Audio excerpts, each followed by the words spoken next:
seconds. Welcome to Did You Know That with our co-host Ari. Why, hello. How are you doing this evening? I'm doing quite well. Surviving. Trying to regain my voice, as you can tell. Yeah, I can tell. That's rough. I'm sorry.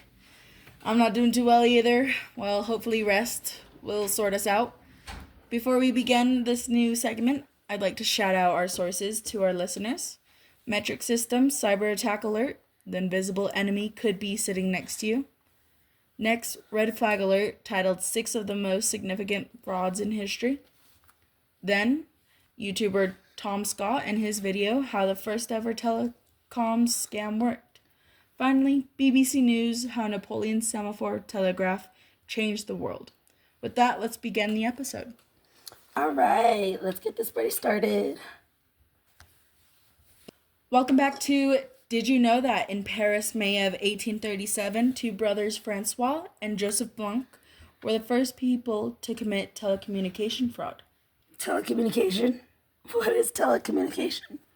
Telecommunication is communication over distance by cable, telegraph, broadcasting, telephone. Oh, I didn't know. Why was I thinking of speaking through your mind? No, that's telepathy. Well, those two are easy to get mixed up. They both start with tele. Well, this took place 50 years prior to the first telephone, patented by Alexander Graham Bell. Thank you, Mr. Bell, for the start of innovations that came after. Cheers to Mr. Bell. Oh, fun fact.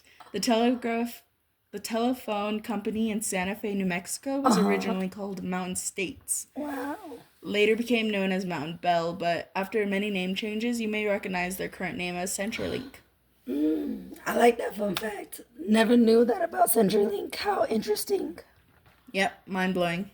Okay, so back in the 1830s, there were buildings that had a towering metal joist and metal beams attached that were mobile. And so operators inside could adjust those beams into different positions. That's so innovative for the 1830s. Nowadays,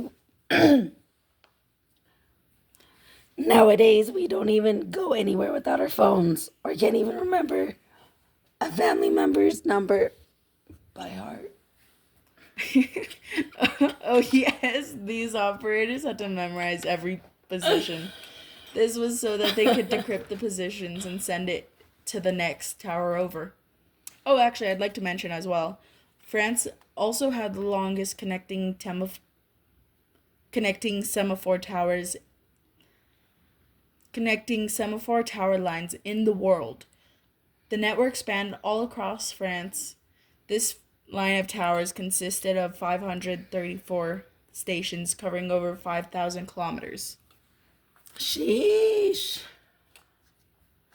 Okay, getting back on topic, Francois and Joseph Blanc were brokers in a town called Bordeaux, which was 6,000 kilometers south of France. These brothers had to have hired maybe 3 accomplices, or more, that aided in their fraudulent behavior. Nice. They were smart not to get their hands dirty.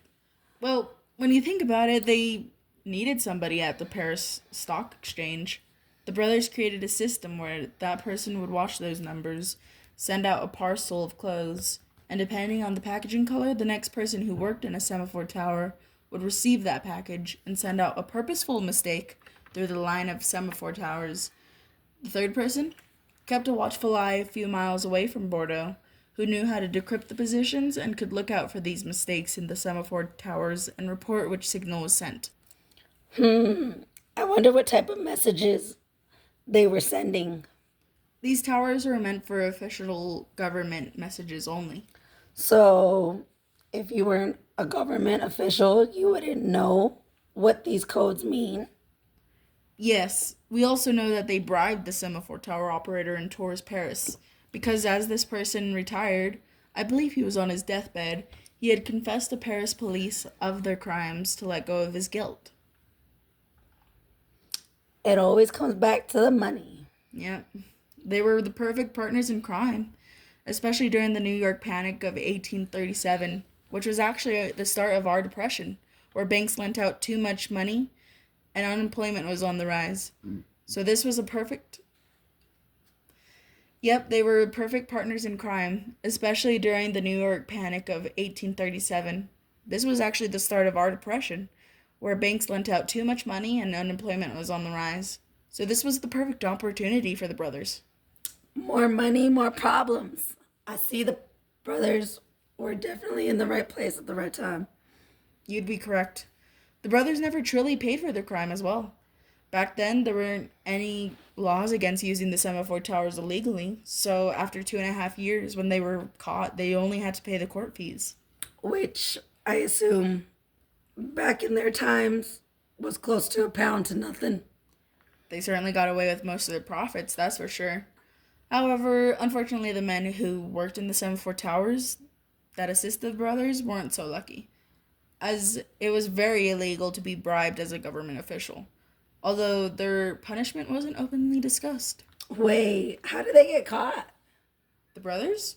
It was by Yeah. chance, really. Paris police were already suspicious of the brothers' rapid success, and after the operator's confession, they finally could push the blame. Simple, really. Wow. I wish it could always be that simple. Based off of hearsay. Nowadays, you need concrete evidence. Concrete evidence is certainly needed nowadays. Indeed. Well, it's that time again. What time is that? Bedtime? You know it. Thank Thank you, you, listeners. Come back soon to hear more from Did You Know That podcast series held by me, your host, Emran, and our co-host, Ari. Hey.